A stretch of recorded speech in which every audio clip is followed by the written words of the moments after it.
So this happened years ago when I was a dumb teen girl who loved walking the city alone after dark. This took place in Eastern Europe, for context, in a city with a tramway system. On this one night, I sat in a tram station waiting to catch the last tram home. 3 trams stopped at this station, 2 of which went where I was going. Important info for later. It was around 10 p.m., and as I sat there waiting, lost in thought, I barely registered a man quietly walking up and standing by the shelter. I thought nothing of it, just someone else waiting for the tram, until I started feeling weird. The streets were quiet and dark and there was no one else in sight. Just me and this guy, and I started wondering why he chose to stand this close to me when he had so much space to avoid dealing with people. I couldn't comprehend anyone wanting to socialize this late at night, given that I was not very social myself, so I glanced at him, trying not to overthink it. He was a bald-headed, beady-eyed giant, tall and built like a bear, big belly and big arms and legs. I was 5'2" and scrawny, but that wasn't what scared me. It was the fact that he was staring right at me, unblinking and expressionless, not even attempting to look away or act embarrassed. No, this guy wanted me to feel uncomfortable. I instantly felt weak and shaky, cold shivers down my spine. This was not normal. I realized quickly that I was not in a good situation. I couldn't miss the last tram. Walking home was out of the question, and my phone was almost dead. I was a shy kid and didn't have what it takes to scare this guy away. I knew that, but I had to at least try. I only managed to utter a small hi, trying my best to startle him out of whatever he was thinking, but my attempt failed in the face of his silent, threatening aura. He kept staring, no sign of intent to reply. He was enjoying this. Feeling the panic rising inside me, I told myself to stay calm and think rationally. Maybe he didn't hear me. Minutes passed. His stare continued to burn on my skin, and there was no tram in sight. Ignoring him didn't work, so I mustered the courage to speak once again, this time louder. "What do you want? Stop staring." No answer. He definitely heard me this time. I felt myself start to get angry. I didn't want to let this guy get to me anymore. I didn't want to continue to give him the satisfaction of watching me squirm nervously and pretend that his behavior didn't bother me. I took a deep breath and forced myself to start thinking. I knew what I can't do. I can't fight him off if he makes a move, and there's nothing I can say or do that will get him to stop. I didn't know what his intentions were, but I knew they weren't good. If I tried to walk away, he would probably follow. I could run, but he would most likely catch up to me before I can tire him out, since his legs were much longer than mine. Even if I managed to somehow lose him, walking home through dark alleys past the junkies and others that were always prowling about could land me in an even worse situation. I could pretend to call someone, but he might feel compelled to act much sooner if he felt threatened. So what can I do? The only thing I could realistically be able to do was to try and outsmart him somehow.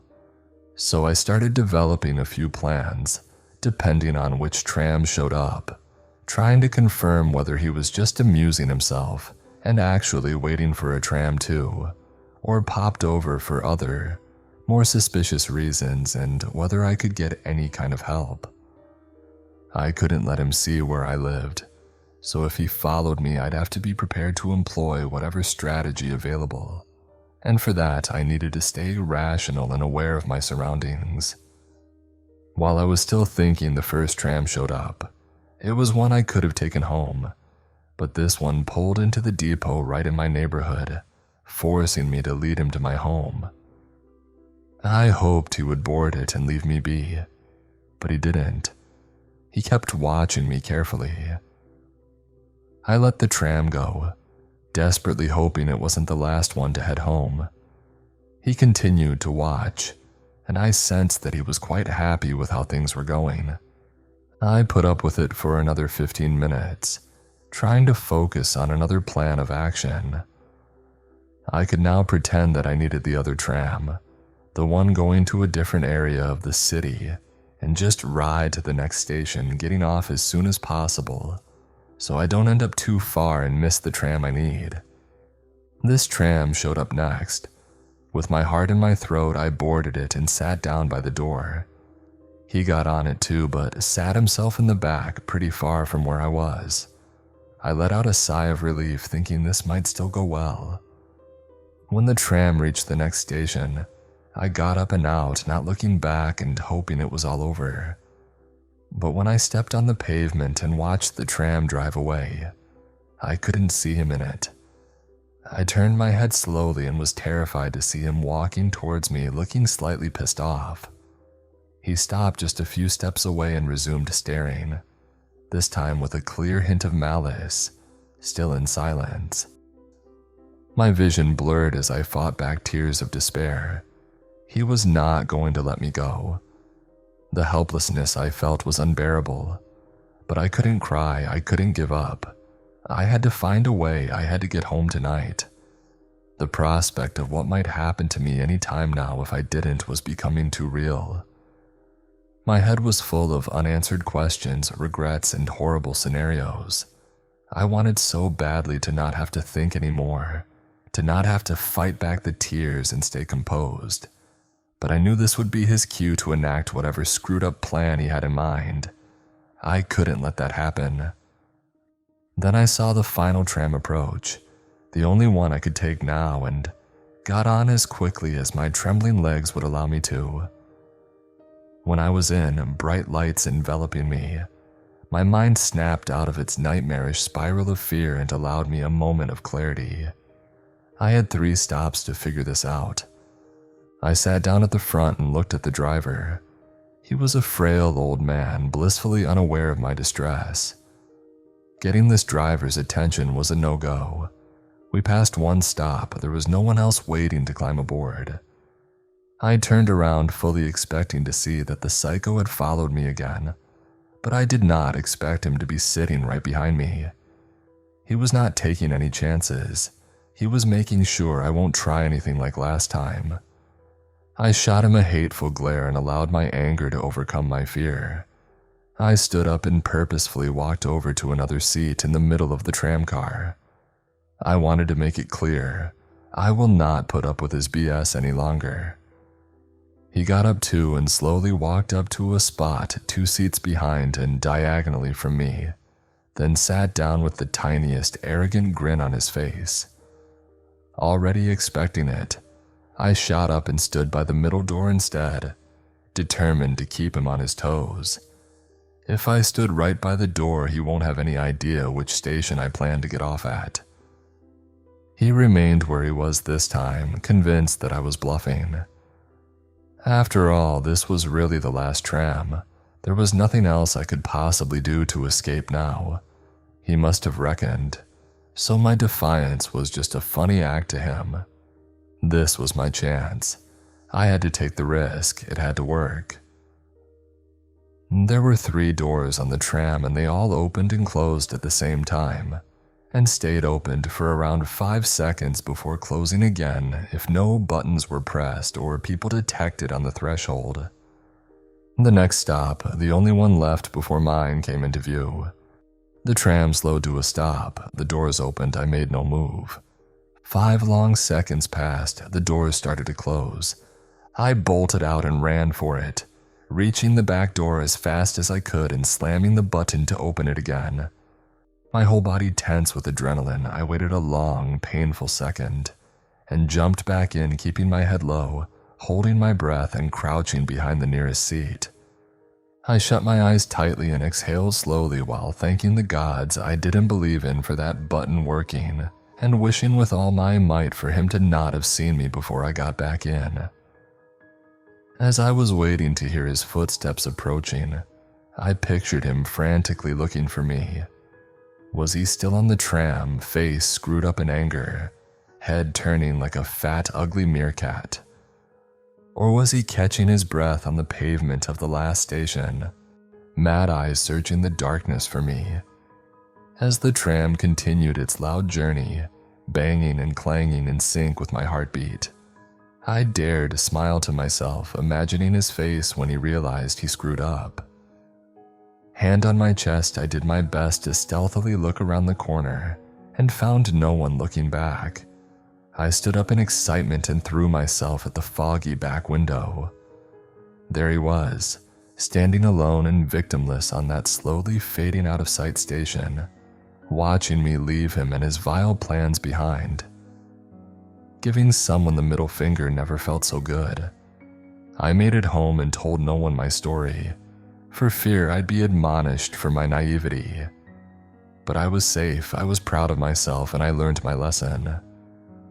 Creepy stranger, I hope the events of that day taught you to not underestimate girls and prevented you becoming a criminal for the rest of your life. Let's never meet again.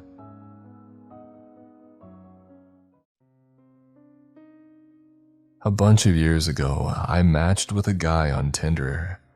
I was a freshman in college and just got out of a relationship and was just having fun. I matched with this guy who was 24, we can call him D.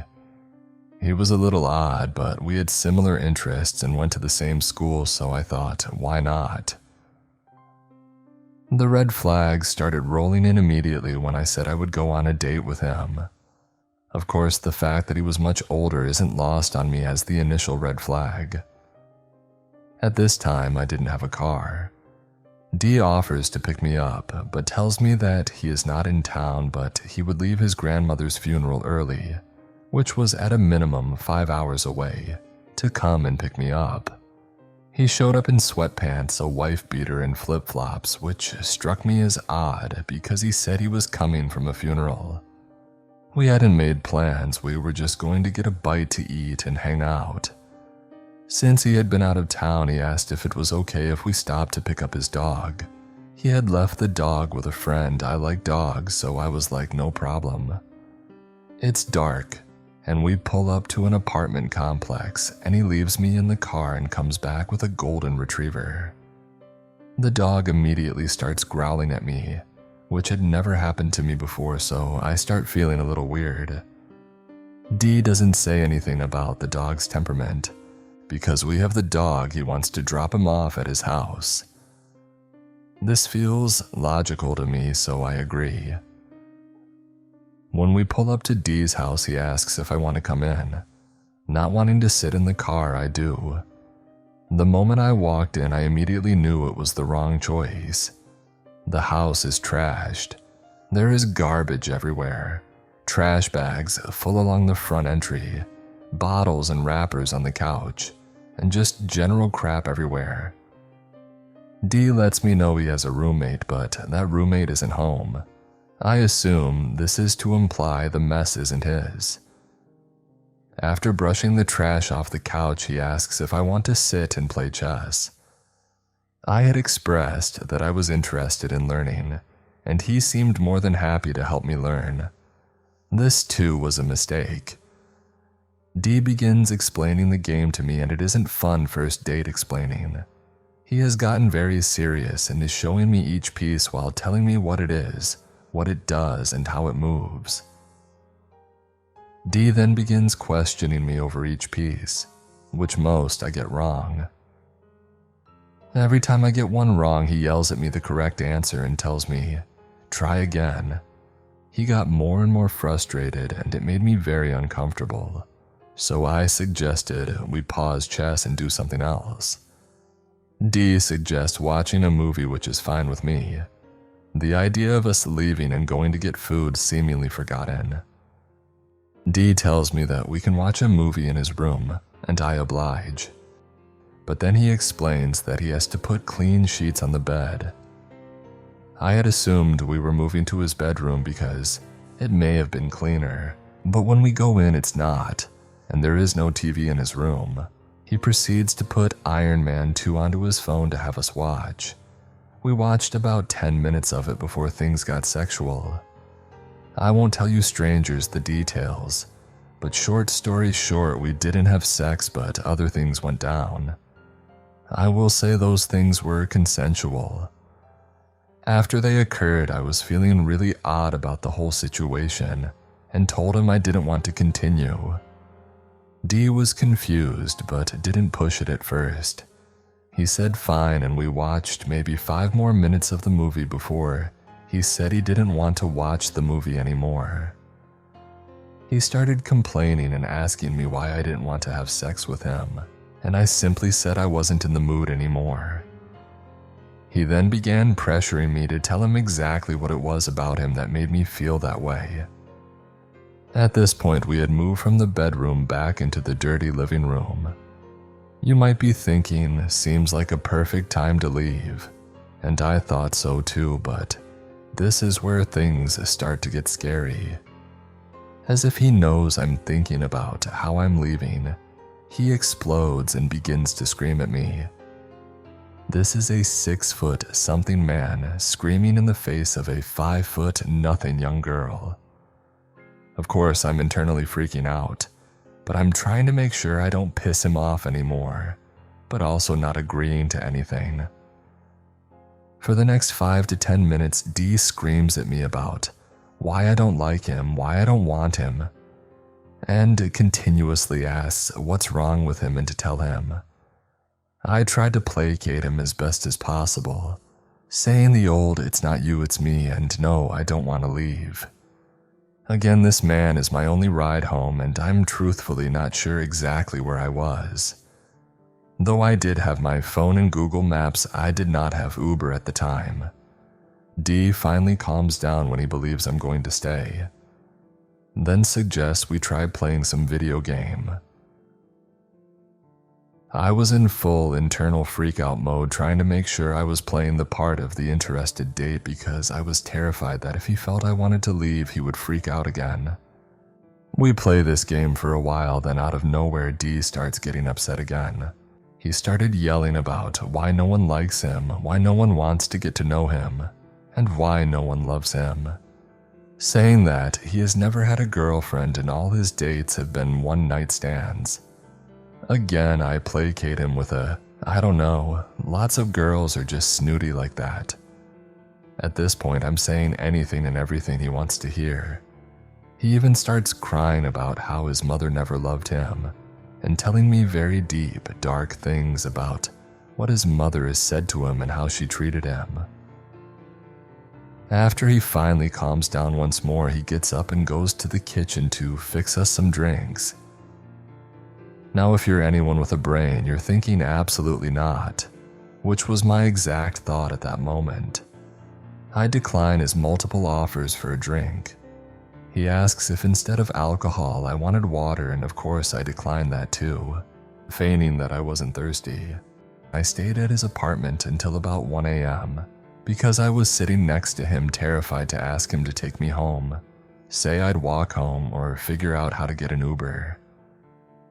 I had been trying to download Uber on my phone without him noticing, but then it asks for card information, and that was too hard to do without him noticing.